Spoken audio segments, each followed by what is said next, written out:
नमस्कार, नक्षत्र दुनिया चैनल में आप सभी का हार्दिक स्वागत है। मित्रों, आज के वीडियो में हम किस्मत के धन के विषय में चर्चा करने वाले हैं, यानी भाग्य में जो धन लिखा हुआ है उसके विषय में जानेंगे। किस प्रकार से आप इन योगों को देख पाएंगे, इनकी चर्चा हम सूत्रों के माध्यम से और उदाहरण के द्वारा करेंगे।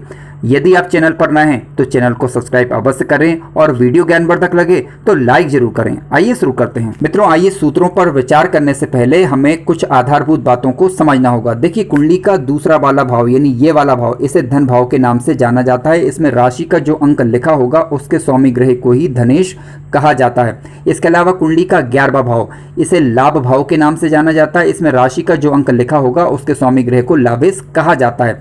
इसके अलावा कुंडली का जो 9वां भाव होता है, जिसे भाग्य भाव के नाम से हम जानते हैं, इसमें जो राशि का अंक लिखा होगा उसके स्वामी ग्रह को भाग्येश कहा जाता है। देखिए, अब इसका विचार क्यों कर रहे हैं हम, क्योंकि जब कभी भी धन की स्थिति देखनी हो आपको तो धन भाव और साथ साथ धनेश, इसके अलावा लाभ भाव और लाभेश, साथ साथ आपको भाग्य भाव और भाग्येश को देखना होगा। क्योंकि भाग्य में धन यानी भाग्य भाव के स्वामी का अथवा भाग्य भाव का जब इन दोनों भावों से संबंध हो जाए तो ऐसी स्थिति में कहा जा सकता है कि जातक के भाग्य में धन लिखा हुआ है। देखिए, यहाँ पर भाग्य में धन के केवल हम योग चेक कर रहे हैं। किसी भी धन को प्राप्त करने के लिए जीवन काल में संघर्ष आवश्यक होता है। हाँ, इतना जरूर है कि भाग्य में धन के यदि योग बन रहे हैं कुंडली के अंदर तो वह चीज या वह धन आपको आसानी से प्राप्त हो जाता है। इसके अलावा यदि योग ना बन रहे हो किसी भी प्रकार के तो जीवन काल में धन प्राप्त करने के लिए संघर्ष अधिक करना पड़ता है। ठीक है, अब इसका मतलब ये नहीं कि कुंडली में धन योग है तो जातक को बिना कुछ करे धन मिल जाएगा, नहीं। धन के लिए उसे प्रयास तो करने होंगे लेकिन कम प्रयासों में सफलता मिल जाती है। इसके अलावा कुछ ग्रहों को भी आपको देखना होगा। देखिए, धन के लिए जो कारक ग्रह हैं वह होते हैं गुरु ग्रह। ठीक है, तो गुरु ग्रह की स्थिति देखनी होगी आपको। किस प्रकार से देखेंगे इस पर अभी हम विचार करेंगे। इसके अलावा कुंडली का पंचम भाव और कुंडली का 9वां भाव, यानी पंचम भाव और पंचमेश और नवम भाव और नवमेश। पहला ज्योतिष सूत्र इस प्रकार से, यदि धनेश कुंडली के भाग्य भाव के अंदर बैठ जाए तो ऐसी परिस्थिति में कहा जा सकता है कि जातक अपने जीवन काल में भाग्य में धन लेकर पैदा हुआ है, या कह सकते हैं कि भाग्य में धन लिखा हुआ है। अब जब कभी भी भाग्येश में धनेश का अंतर आएगा या धनेश में भाग्येश का अंतर आएगा तो जातक के जीवन काल में धन प्राप्ति के योग निर्मित होते हैं। ध्यान रखें, किसी भी ग्रह से उसका लाभ लेने के लिए ग्रह के पास अंशात्मक रूप से बल होना चाहिए और कोई भी ग्रह कम से कम नीच अवस्था का ना बैठा हो, इस बात का ध्यान रखें। दूसरा सूत्र कुछ इस प्रकार से, यदि भाग्येश ग्रह कुंडली के धन भाव के अंदर बैठ जाए तो जातक अपने जीवन काल में भाग्येश में धनेश का जब अंतर आएगा या धनेश में भाग्येश का अंतर आएगा तब जीवन काल में धन प्राप्ति के योग निर्मित होते हैं। अतः कहा जा सकता है कि जातक को भाग्य के स्वरूप धन का लाभ हो जाएगा, बशर्ते कि वह मेहनत और प्रयास अवश्य करे और ग्रहों के पास अंशात्मक रूप से कम बल होना चाहिए। कोई भी ग्रह अस्त का, बाल्यावस्था का या मृत अवस्था का होता है तो ऐसी परिस्थिति में न्यूनता आ जाती है। आइए अब तीसरे सूत्र को समझते हैं। देखिए, धनेश और भाग्येश का यदि आपस में राशि परिवर्तन हो जाए यानी दोनों एक दूसरे के घर में आकर बैठ जाएं तब भी भाग्य में धन का योग बनता है।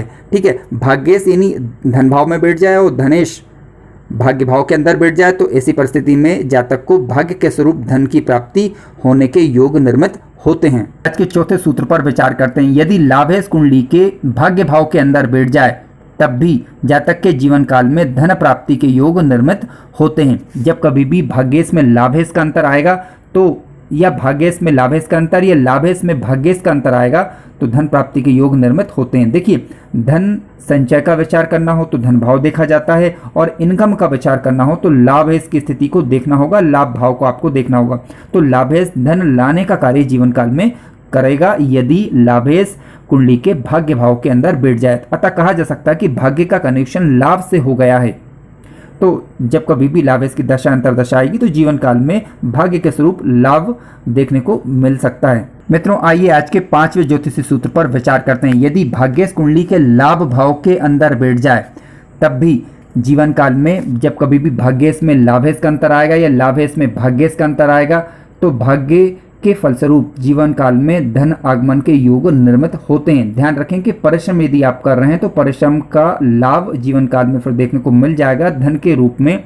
जब कभी भी भाग्येश में लाभेश का अंतर चल रहा हो या लाभेश में भाग्येश का अंतर चल रहा हो तब ध्यान रखें कि कोई भी ग्रह नीच अवस्था का ना हो और ग्रहों के पास अंशात्मक रूप से बल होना चाहिए और आप उस समय काल के दौरान परिश्रम कर रहे हों तभी इस प्रकार के लाभ देखे जा सकते हैं। पर यदि भाग्येश और लाभेश का आपस में यदि राशि परिवर्तन हो जाता है, यानी दोनों एक दूसरे के घर में बैठ जाते हैं, तो ऐसी परिस्थिति में भी भाग्येश में लाभेश का जब अंतर आएगा या लाभेश में भाग्येश का अंतर आएगा, तब जीवन काल में धन के रूप में आपको धन का आगमन आपके जीवन काल में हो सकता है। इसकी संभावनाएं बनती हैं, बशर्ते कि ग्रहों के पास अंशात्मक रूप से बल होना चाहिए और कोई भी ग्रह शत्रु क्षेत्री ना हो, और यदि लग्नेश के यदि ये मित्र बन जाते हैं तो ज़्यादा बेनिफिट देखने को मिल सकता है। मित्रों, आइए अब अगले सूत्र पर विचार करते हैं। यदि गुरु ग्रह कुंडली के भाग्य भाव के अंदर बैठ जाए, फिर से सुनिए, यदि गुरु ग्रह कुंडली के भाग्य भाव के अंदर बैठ जाए तब भी आपके भाग्य में धन लिखा हो, इसकी संभावनाएं बनती हैं। क्यों? क्योंकि देखिए गुरु को धन का कारक ग्रह माना गया है। इसके अलावा पंचम भाव में और नवम भाव में गुरु ग्रह कारक भी होते हैं। जब नवम भाव यानी भाग्य भाव में जब गुरु ग्रह यानी धन के कारक ग्रह आकर बैठ जाएंगे तो कहा जा सकता है कि जातक के जीवन काल में पर्याप्त रूप से धन लिखा हुआ है। हालांकि कितनी मात्रा में होगा ये निर्भर करेगा कि धनेश की स्थिति क्या है, धन भाव पर किन ग्रहों का प्रभाव है, अथवा लाभ भाव पर किन ग्रहों की उपस्थिति है और लाभ भाव पर किन ग्रहों का प्रभाव, ये आपको जरूर देखना होगा। और गुरु ग्रह के पास अंशात्मक रूप से बल होना चाहिए, तभी गुरु ग्रह की दशा या अंतरदशा के दौरान आपको जीवन काल में धन का आगमन अच्छा हो, इसकी संभावनाएं बनती हैं। मित्रों, आइए अब अगले सूत्र पर विचार करते हैं। देखिए, यदि पंचमेश ग्रह कुंडली के नवम भाव यानी भाग्य भाव के अंदर बैठ जाए तब भी जीवन काल के दौरान लक्ष्मी प्राप्ति के योग निर्मित होते हैं। चाहे किसी भी रूप में धन प्राप्त हो, लेकिन धन प्राप्ति के योग निर्मित हो जाते हैं। कारण उसका ये देखिए, कुंडली के त्रिकोण के घर यानी लग्न भाव, पंचम भाव और नवम भाव, इन्हें लक्ष्मी स्थान के नाम से जाना जाता है। जब पंचमेश का संबंध कुंडली के भाग्य भाव से बन जाएगा यानी दूसरे लक्ष्मी स्थान से बन जाएगा, तो ऐसी परिस्थिति में आपको धन प्राप्त हो, इसकी संभावनाएं बढ़ जाती हैं। मित्रों, इसके अलावा नवमेश और पंचमेश का आपस में यदि राशि परिवर्तन हो जाता है तो ये भी एक अच्छी और एक श्रेष्ठ अवस्था कही जाएगी। क्योंकि देखिए, नवमेश यानी भाग्य भाव का स्वामी यदि कुंडली के पंचम भाव यानी इष्ट भाव के अंदर बैठ जाए और इष्ट भाव का स्वामी कुंडली के नवे भाव के अंदर बैठ जाए, तो ऐसी परिस्थिति में आपके इष्ट की कृपा के फलस्वरूप धन प्राप्ति के योग जीवन काल में निर्मित हो जाते हैं। ठीक है, अब आप देख लीजिए प्रैक्टिकल रूप से, यदि नवमेश और पंचमेश का राशि परिवर्तन हो रहा है तो पंचमेश में जब नवमेश का अंतर आएगा, नवमेश में जब पंचमेश का अंतर आएगा, तब जीवन काल में धन आगमन के योग निर्मित होते हैं और लाभ आसानी से देखे जा सकते हैं, बशर्ते इन ग्रहों के पास अंशात्मक रूप से बल होना चाहिए। आप देख लीजिए, यदि ग्रहों के पास अंशात्मक रूप से बल ना हो तो उनकी दशा या अंतरदशा के दौरान आप उनके उपाय करेंगे, यानी आप उनको किसी भी रूप में यदि बल देते हैं तब वह शुभ होकर आपको अच्छे रिजल्ट देने लग जाएंगे।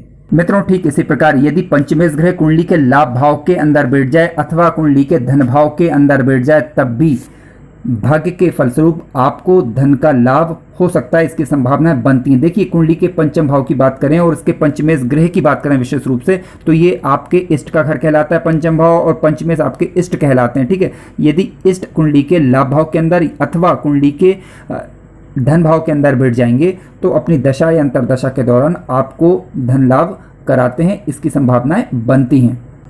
मित्रों, आइए अब अगले सूत्र को समझते हैं। देखिए, गुरु ग्रह की बात करें, यदि गुरु ग्रह कुंडली के लाभ भाव के अंदर बैठ जाए तब भी भाग्य के फलस्वरूप आपको जीवन काल में धन लाभ अच्छा हो, इसकी संभावनाएं बन जाती, क्योंकि गुरु को धन का कारक माना गया। धन का कारक ग्रह यदि लाभ भाव के अंदर बैठ जाएगा तो सीधी सी बात है कि आप जो भी काम करेंगे उसमें कहीं ना कहीं आपको लाभ होता रहेगा, ताकि आपके पास पैसे की कमी ना हो, इसकी संभावनाएं बनती है। ध्यान रखें कि कोई भी ग्रह की जब हम बात कर रहे हो तो कम से कम वह नीच अवस्था का ना हो, क्योंकि नीच अवस्था का यदि ग्रह हो जाएगा तो उदासीन होगा और अपनी दशा या अंतरदशा के दौरान आपको लाभ की जगह वह नुकसान भी दे सकता है, इसकी संभावनाएं बनती हैं। तो ये जरूर देखें कि गुरु ग्रह यदि लाभ भाव में बैठे हैं तो कम से कम वह नीच अवस्था के नहीं होने चाहिए। किसी भी ग्रह की बात चल रही हो तो ग्रह कम से कम नीच अवस्था का ना हो।